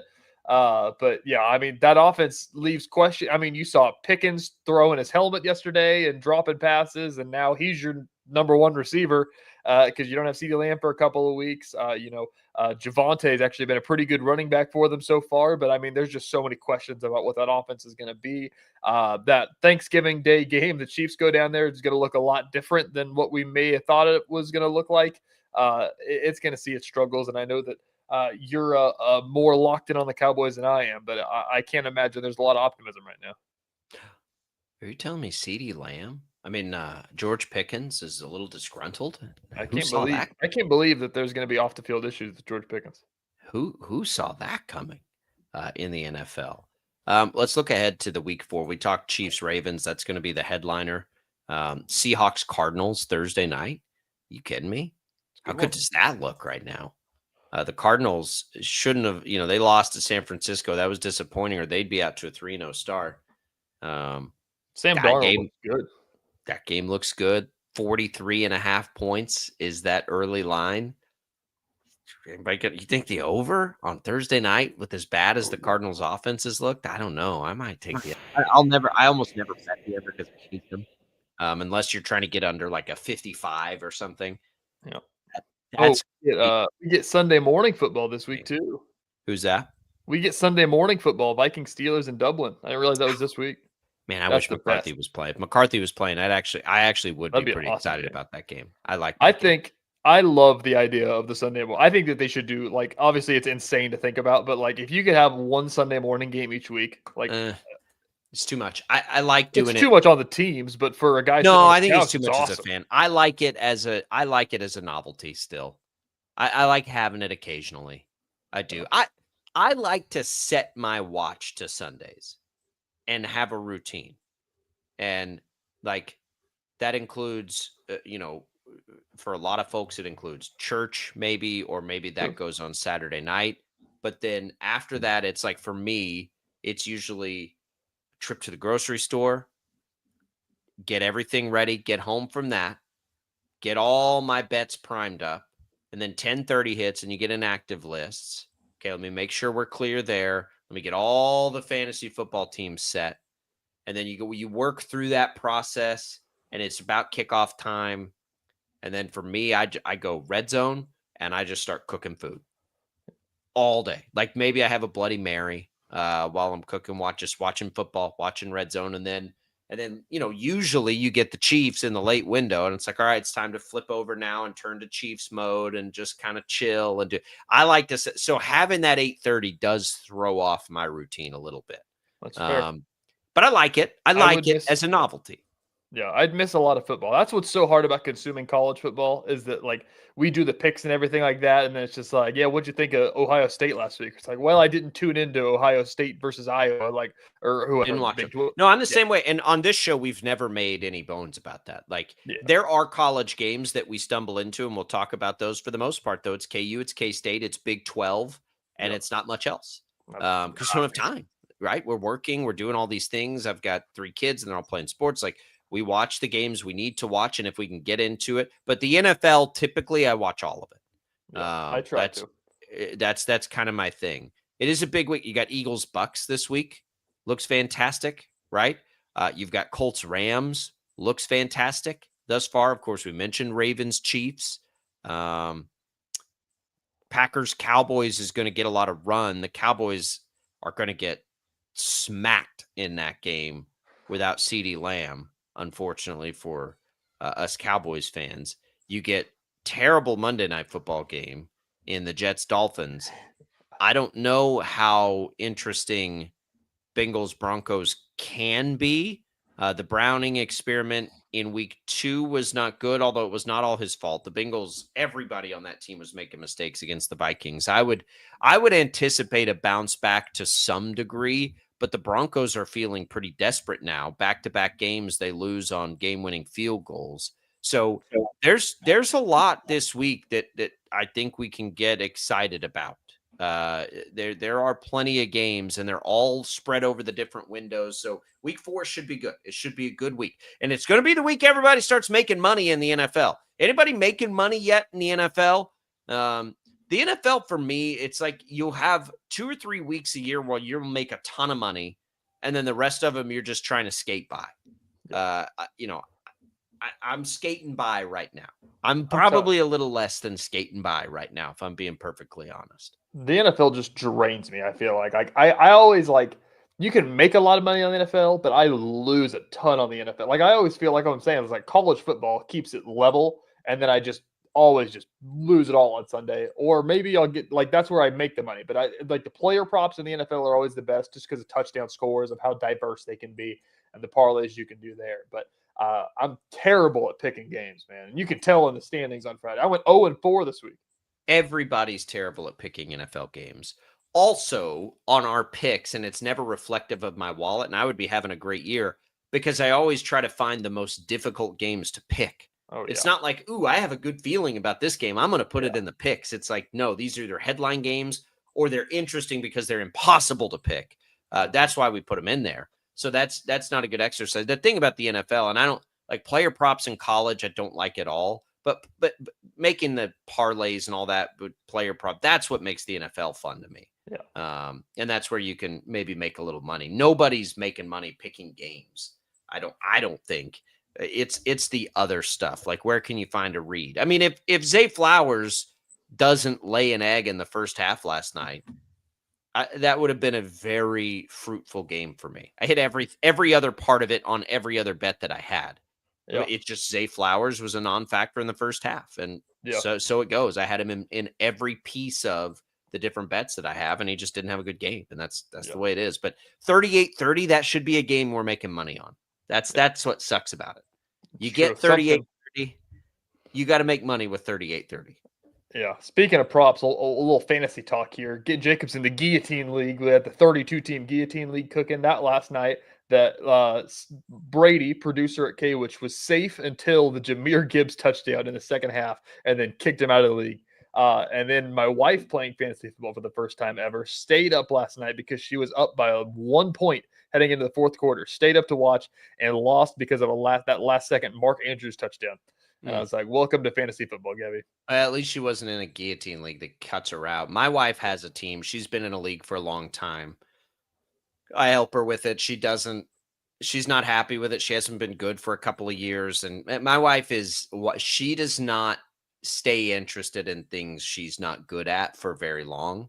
And if she doesn't think she's going to be good at it, she has no interest. She came into that and won in the league, like either first 2 years it existed or the first 3 years. That's the worst thing that could have ever happened. Because now she's like, well, I didn't win it. And I'm like, it's really hard to win a fantasy football league. Like you got to be lucky. You got to be good. You got to be lucky. You got to have good timing. Like, it's really hard to win one. And she just won't have it. She's like, so she's not quite as locked in right now as she once was. I love that. I believe it. My fantasy teams need some work. I got, how many leagues you in, Jacob? 10? Yeah, you have some astronomical number. There was a point in time. It was probably right when we first moved here. And I used to be I'm only going to be in like 2 leagues because it's too much to keep up with.